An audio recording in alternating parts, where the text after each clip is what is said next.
Hello again, everybody. Zacatech is here, my WWE Raw review for tonight, Monday, May the 18th, 2015. Of course, tonight taking place from Richmond, Virginia, the aftermath of Payback, and the short road to the Elimination Chamber begins. It's kind of weird, once again, we have 6 pay-per-views, well, 6 weeks, 3 pay-per-views within a 6-week span with only 2 weeks separating each one. So the build's going to be short. But with that in mind, the build-up for Elimination Chamber may feel rushed to many. But I think it's going to be interesting to see how it goes. We got all the matches made for it, especially the participants in the 2 chamber matches. Besides that, we saw a Diva return. Plus, we saw NXT make a little bit of a presence felt. As of course, we were thinking somebody from NXT would at least appear to promote the NXT TakeOver event for this Wednesday, which should be awesome.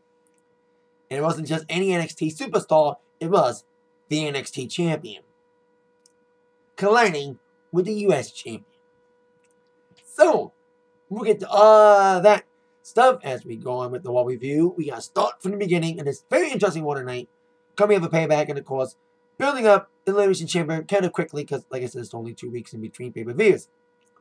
We will kick things off with the appearance of the Authority, Triple H and Stephanie. We haven't seen Stephanie in a few weeks. She's been off television because she's been making some public speeches and stuff. And they were glorying about the fact that Seth Rollins retained the WWE Championship last night at the Payback pay-per-view with a little help from J&J Security and, of course, Kane, whose job was on the line if Seth didn't retain his title. So we know where Kane's allegiance is. Still with the Authority. So as they were bragging about Rollins' victory, they were going to have a huge celebration for him tonight. Architect of a Dreamers are calling the celebration party later on in the evening. But speaking of titles, of course, there's one title, as we all know, is vacated. Thanks to the nagging injuries of Daniel Bryan being unfortunately forced to forfeit the title with his career in question. So the title will be decided in the Elimination Chamber in 2 weeks. I predicted that last week on my Raw review that I had a sneaky feeling they were going to have the IC Championship determined at the Elimination Chamber in the match itself.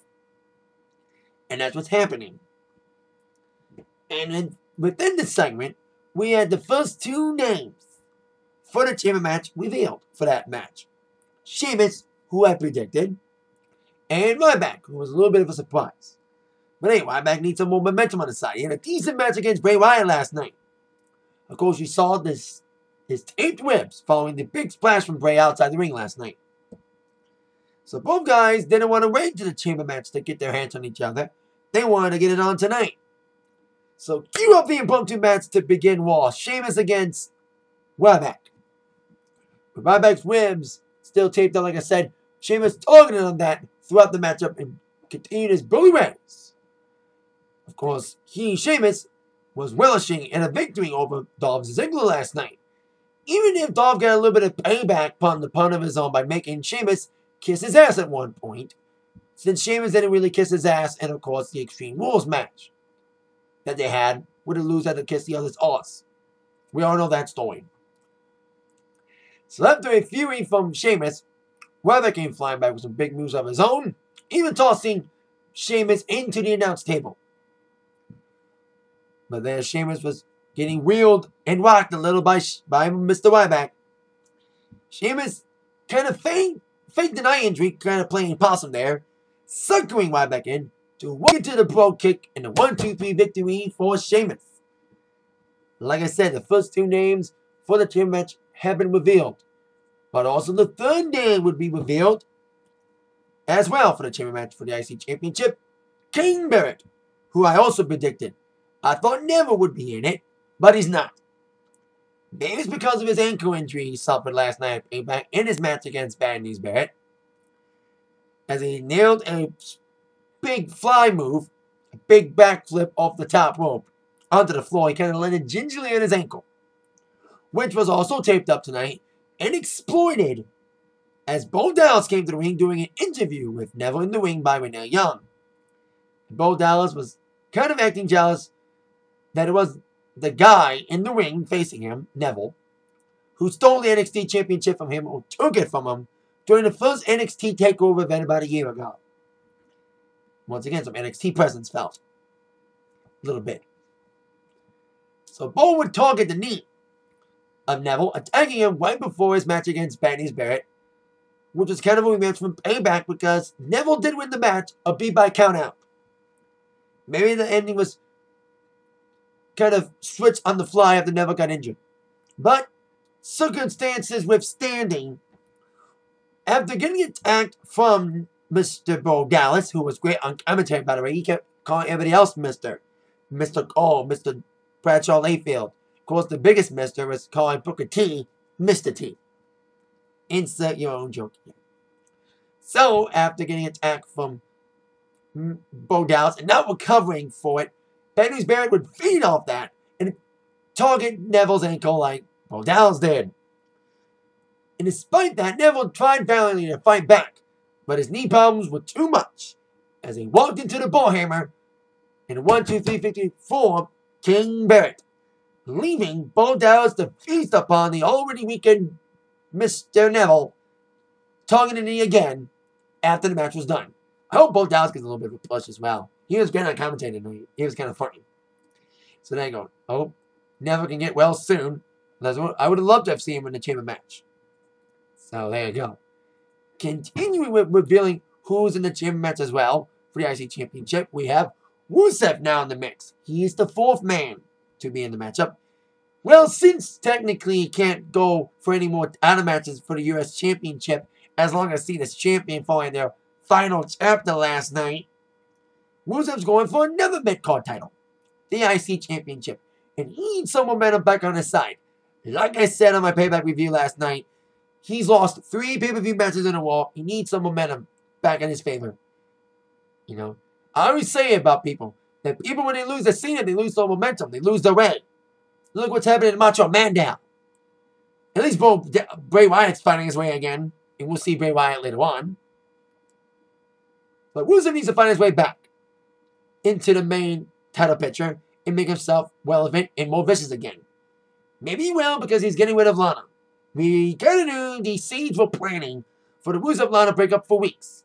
That Rusev was playing the jealous Mark Miro to Lana Sable, with the fans cheering for Lana instead of Rusev. And that happened when Rusev came out a beat without Lana, saying there is no Lana. Of course, Rusev was still flaming mad that Lana, interesting or not, she said that Rusev quit. Rusev never really said it. Well, in English. Because I said in my review as well that I heard Rusev yell in Russian. I thought it was Russian because he's a Russian sympathizer, but he is a Bulgarian brute. He was speaking in Bulgarian, like the apologize for that. But apparently Lana heard his Bulgarian, and he was saying in Bulgarian, I quit. She was protecting Rusev, she said, as she came out, despite Rusev sending her to stay in the back. Well, begging her to stay in the back and saying she wasn't there. But Rusev's like, I don't need anyone to protect me. I don't need anyone to save me. I'm my own man. I don't need you. So, bye-bye, bitch, basically. So the breakup finally happened between Lana and Rusev. And we would see Lana have a little crush of her own on the 6th man that would be in the match. 5th man is R-Truth, who I think should not be in the match. Should have been Neville instead of R-Truth. But hey, WWE for you. So then, after the whole Rusev-Lana thing, we would have Dean Ambrose in action. Now, Dean Ambrose was in that great fatal 4-way last night for the WWE Championship against Randy Orton, Roman Reigns, and of course Seth Rollins. But he won another shot against Rollins, this time one-on-one. He did beat Rollins in a non-title match 2 weeks ago when the opportunity came to be in the fatal 4-way in the first place. I didn't think he was going to win that match, but he ended up looking good in that match and looking good in the fatal 4-way as well. And really looking good the last couple weeks and finally getting a little bit of push of his own after being stagnant for months. So he won another shot against Rollins. He came to the authorities' office begging for another shot. And Rollins is like, well, I'm the one who's going to decide my future because I am the future. And I say no, go to the back of the line. So as Rollins said no, Ambrose kept bad-mouthing Kane, which forced Kane to put Dean Ambrose in a match against Bray Wyatt. Now, these two had a feud back in October, doing the Survivor Series stuff. And the matches were great, but the build-up for the storyline was kind of weird. With Bray Wyatt talking about Dean Ambrose's dad in jail. It's kind of a weird storyline-wise. But this match tonight, and they've had some great matches in the past. And this match was really good tonight. Probably one of the best matches they've ever had. The crowd loved it. It was a great back-and-forth match. Bray Wyatt coming off his win against Ryback last night and looking really good in that match. Looked good again against Ambrose. Both guys made each other look good. I think both guys should benefit from this match because it was really good back-and-forth action, great moves. One of my favorite spots was when Ambrose was going for the Lunatic Fringe clothesline, but then Ben got pounded from a clothesline from Bray Wyatt. But as Ambrose came flying back at some big moves of his own, he got distracted for a second. Even the ending didn't ruin it. We had a screwy ending, but it didn't really ruin the match. It added more intrigue to the whole Rollins-Ambrose thing, with Paige security coming out, distracting Ambrose for just a few seconds for Bray Wyatt to capitalize on it, and have Ambrose walk straight into Sister Abigail in the 1-2-3 victory for Bray Wyatt, keeping his momentum up, following the win against Ryback, like I said last night. So it was a fun match, great match, probably the best match of the night for Raw. So there you go. Now on to our next matchup. The first of 3 titles that was set on the line. So we had the tag team title match, a rematch from last night's Payback. The New Day taking on Cesaro and Tyson Kidd, with no Xavier Woods at ringside after his involvement in the ending of the match at Payback, with him playing the old switcheroo and getting the pin and the victory when he was outside the whole entire time. Kind of putting demolition, but at least it was better executed. Twin magic, what do you want to call it? Whatever analogy you want to use to describe what Xavier Woods did last night. So tonight, Cesaro and Kidd, they call themselves the BDE, the best team ever. They had odds on their side. First off, they had Natalya still on their side. So the match itself was okay. Just because it ended in DQ and it set up all the participants for the Elimination Chamber tag team match. Now, it's kind of interesting that we're going to have the tag team titles on the line in Elimination Chamber. I thought it would be 3 teams. With 2 teams, with 1 team in 2 separate pods.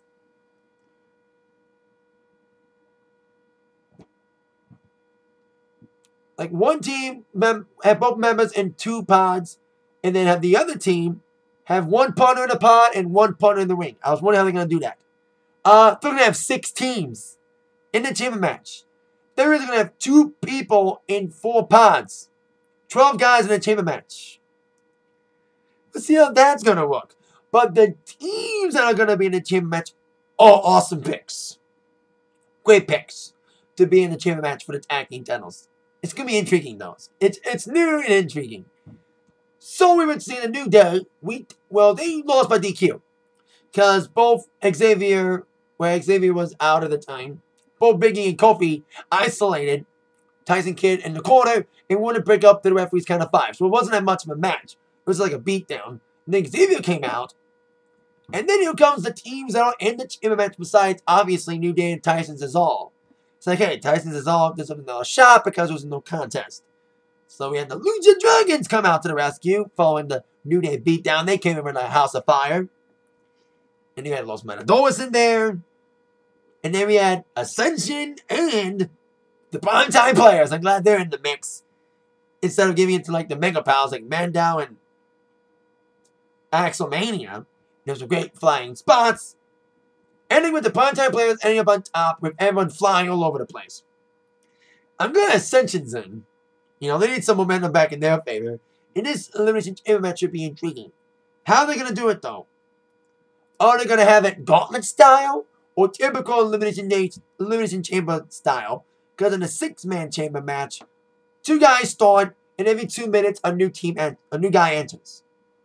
What are they going to do? Have it like a gauntlet style? 2 teams start, 1 team loses, another team gets entered, get out of the pod. We'll see how that works out. But it's going to be intriguing. So we have the 6 teams involved in attacking out of Elimination Chamber match. Like I said, it's something different. But we'll see how it works out. At least they got some good teams in there. Too bad Usos are injured right now. They would have been awesome. They would have taken out Los Matadores. Probably. So we have New Day defending against Tyson Kidd and Cesaro. Los Matadores. Lucha Dragons, who I'm picking to be tag team champions. If there's a new champion, if New Day doesn't retain. And Primetime Players and Ascension. Should be a fun match though. So then we had, of course, the John Cena U.S. Championship Open Challenge taking place tonight, following his defense against Rusev last night. Now I was thinking to myself, even though we have an open challenge, they're advertising a U.S. title match at the Elimination Chamber pay-per-view, and since Rusev's done with all of his chances are up to be champion. Now, like I said, he's going to be in the IC Championship Elimination Chamber match. Who's Cena's next number one contender? Well, I said it was NXT. We're going to make a presence felt. Well, it did. I was like, who's going to accept? Sami Zayn accepted a few weeks ago. I was like, maybe Finn Balor could accept. But then we had Kevin Owens. I was like, yeah. But I was like, I don't want Kevin Owens to lose against Cena. Especially with, speaking of momentum. Kids, the word of the day is momentum. And it would not have been good to see Kevin Owens lose against Cena in a proper match, just days away from his defense against Sami Zayn.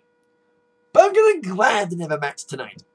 This had a physical altercation, as Kevin Owens was bad-mouthing Cena. And they had a great promo, by the way, a great exchange between the two until Owens got a cheap shot in onto Cena, lay him up with the up-up powerbomb. So even though we didn't have a proper match tonight, we now know Cena's next number one contender. It will be Kevin Owens, and it will be a proper match at the Elimination Chamber pay-per-view. Because Kevin Owens said it backstage. So, I would love to see Owens beat Cena. You know what I mean? Yes, we all know Cena beats everybody and buries everybody. But just the image of Kevin Owens retaining the NXT Championship over Sami Zayn and him beating Cena and having both those titles be great. But it also could be a sign that Kevin Owens could lose the NXT title and then just win the US title and not having both titles.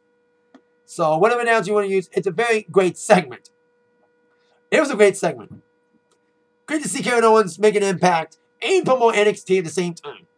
So now maybe he's going up to the main roster. That's what I'm thinking. He may lose against Sami, and then he'll beat Cena for the US Championship at the pay-per-view. But here's what I'm thinking they're going to do. They're going to do exactly what they did with Kevin Owens and Sami Zayn.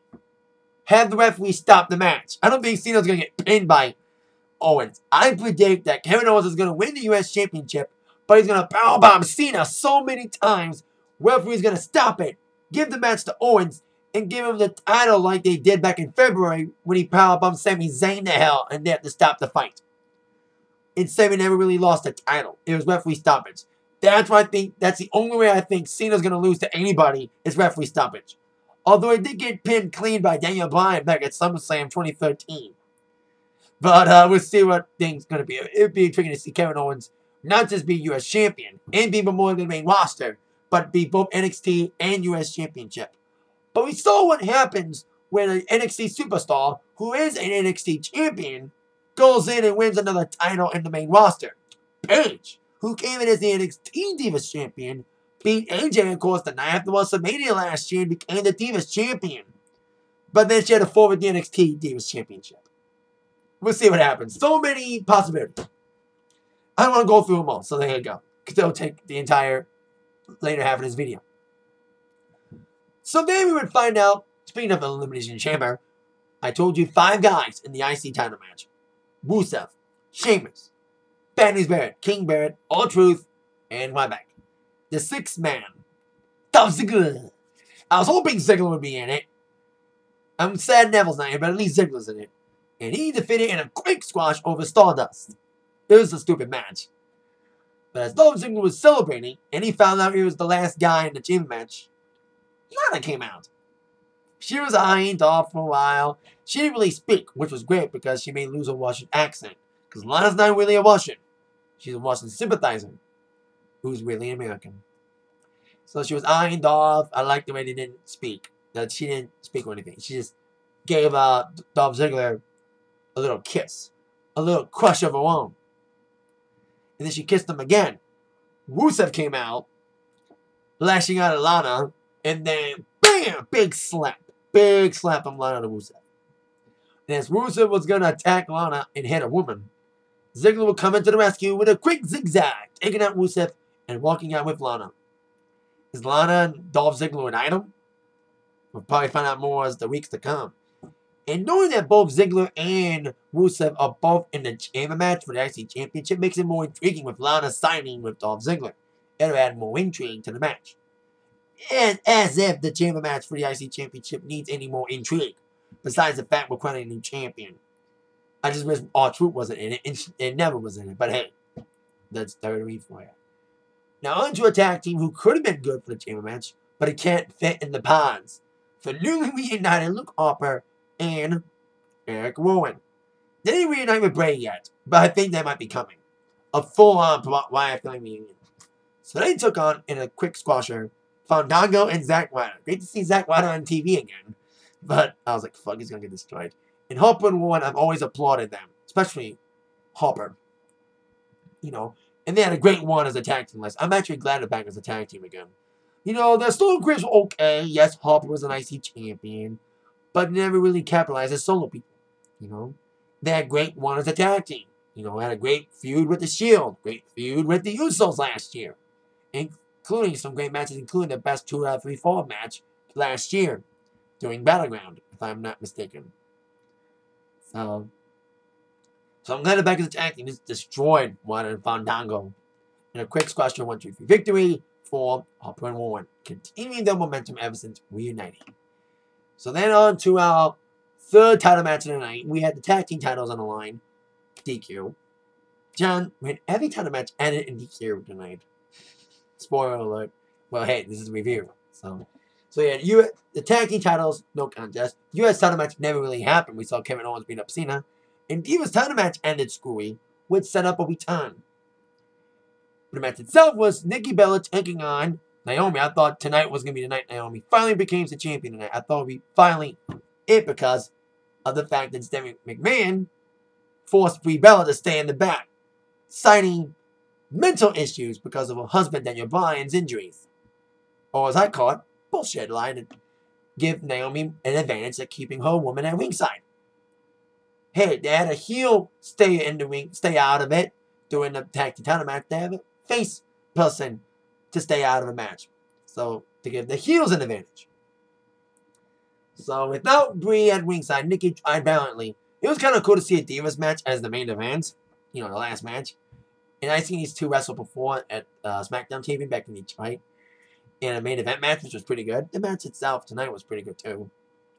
Nikki tried valiantly to retain her title, even tried a rack attack at one point. After beating up Naomi despite Naomi's advantage. But as she was going for that rack attack, Tamina came in, delivering a drop kick, a super kick, going into disqualification. As the beatdown began of Tamina and Naomi on Nikki Bella, I thought Brie Bella would make the save. Instead, it was the returning Paige. Of course, Paige has been gone for a few weeks making a movie.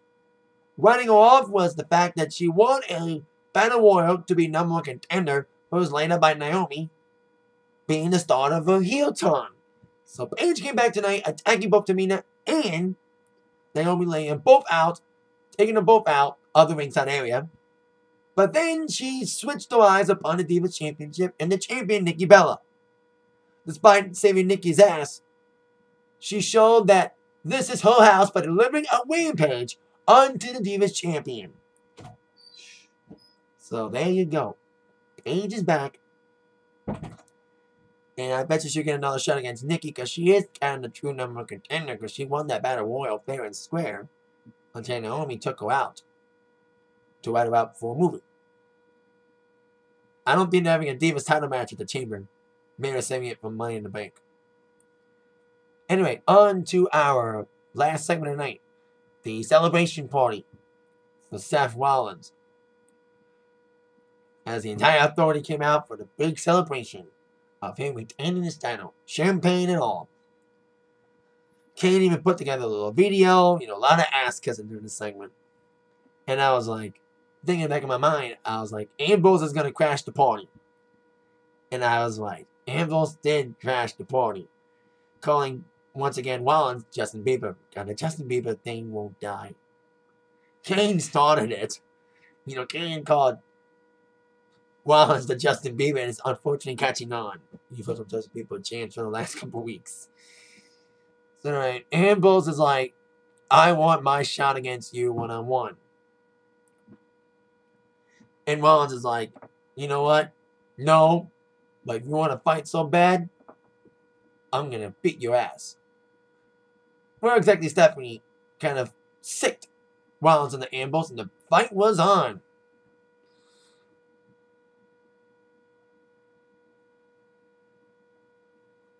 The fight was on tonight between both Ambrose and Rollins. The beatdown was on. Change of security got involved. But then Ambrose took Rollins out to the outside, telling him over the announce table, with his head hitting way hard on the barricade. And Ambrose wanted to give Rollins a piece of his own medicine. He had a little curtain surrounding a bunch of items. It was cinder blocks.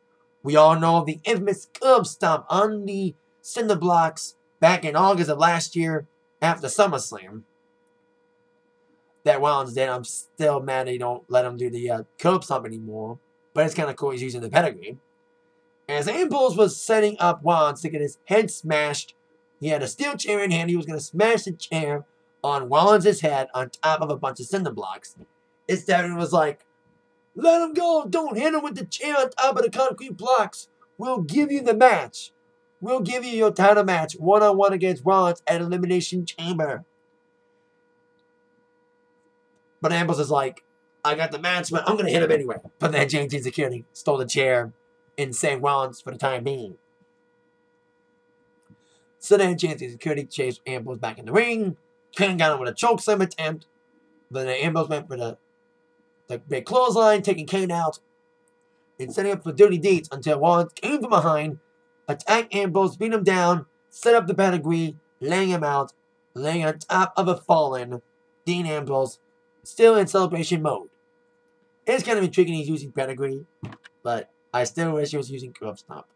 But until he finds a new move of his own, he's using somebody else's move. But at least, hey, he's the authority guy. He loves Triple H. He looks up to Triple H as a mentor, as an inspiration, So it kind of makes sense on a storyline status, storyline-wise, to use the pedigree for a time being until Rollins can find a great move of his own that doesn't have any safety precautions attached to it, like the curb stomp. So still, there you go. That fun one tonight. Really good one. Some good matches.